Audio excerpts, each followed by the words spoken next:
I was in prison, man, on my last trip, and it was interesting to me, right? Because I did an evaluation of myself. I did a self-evaluation. And I started looking around, and I started coming to a great realization, because I ran into a young dude up there, was a Crip, right? So we was having a conversation, and the young dude said to me, he said, yeah, man, I used to live by Lauren Miller, man. I was raised over there, this, and this. I said, this, and this, and this. My mama is such and such, such. His mama wasn't from the set. His mama was actually a Crip. His mama was Crip affiliated, right? But I knew her since we was kids, and we grew up together, right? Funny thing about this, when he told me his mama was, I'm saying, what the fuck? I'm in prison with her son. She was in my 3rd grade class.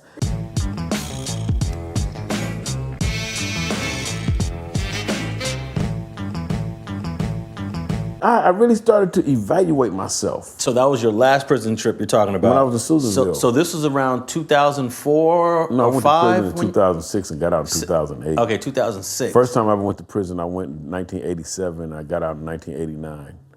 My first prison trip, I went to Soledad and Solano and Chino.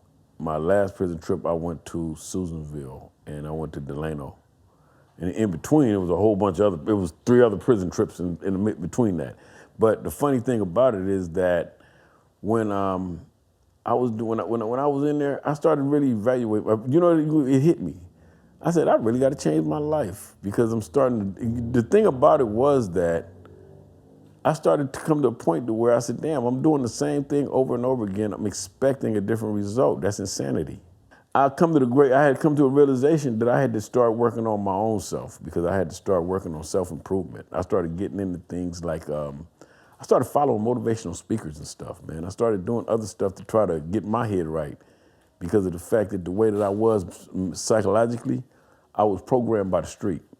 And I was coming to, and it's funny when you elevate your mind above what the people in the street are doing and thinking and talking about, and you start looking back and you see how stuck they are. When you look back, when I stopped hanging out in the street every day and I stopped being on the corner every day, right? Now I'm doing normal stuff. And I'm driving past the corner every day. And I'm saying to myself, damn, he's still there?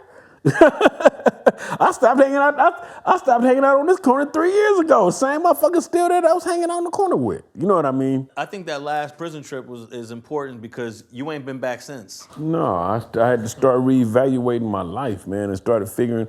I understand some things now, right? I understand influence. I understand my level of influence. I understand, like, I'm OG, right?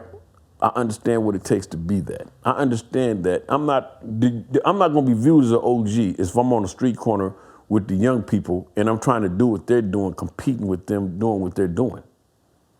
I'm gonna be looked up to if I'm breaking ground and I'm in my own space and I'm creating new levels and new tiers.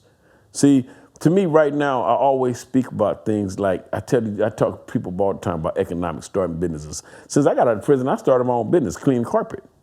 You know what I mean? I literally own my own business, right? But at the same time, I talk to people about that. These are the things that I feel the young dudes need to learn to do. Economically, they need to learn how to be independent so they can get themselves out off the corner, because of the fact that being on the corner, they themselves are still in prison because they're only waiting for the police car to come pull up and put them in handcuffs. Absolutely, you're mentally enslaved, because You're mentally enslaved. It's just a matter of time, and it always plays out in the backseat of the police car. Well, I want to talk about some of your prison stints when you were a young dude in your, I guess you was in your late teens, early 20s on your first prison stint. 20 when I went to prison. Were you, now you had an older brother that already went, you've been through a camp. Were you nervous the first time you hit an adult prison yard, or were you already prepared? It was already in my, psychologically, you're already, as a blood, it's different. It's different. If you're a blood, and this is 1987, it was different. This is full gangbanging mode in 87. Right, that's what I'm saying. It's different. Because you're going to go places and be the only blood. You're going to go places and it's going to be 2 or 3 bloods. You can go some places, there's going to be bloods there that you know they ain't even going to be representing and claiming blood. You're going to get in some places, you're going to say, hey, man, I know you blood, ain't you? Oh, no, not me. I done seen so much of that you understand what I mean. And this is what I've come to the greatest realization of. The homeboy once told me, man, we was in jail, and the homeboy, Crazy D from Outlaws, told me this. He said, it's never the place, it's always the person. You know what I mean? He said, jail is jail, man, no matter where you at. You can be in a hole, you can be in the infirmary, you can be in a cell, a dorm, you can be in PC. Jail is jail, no matter where you at. You gonna do that time no matter where you land. Thanks for watching StreetTV.net. If you're not subscribed, please hit that button below and click the bell to receive alerts and notifications. Feel free to comment below so you can give us your feedback, and be sure to watch the 2 related episodes to the right. If you want to support this platform or follow us on social media, visit the links in the description, and thanks for watching StreetTV.net.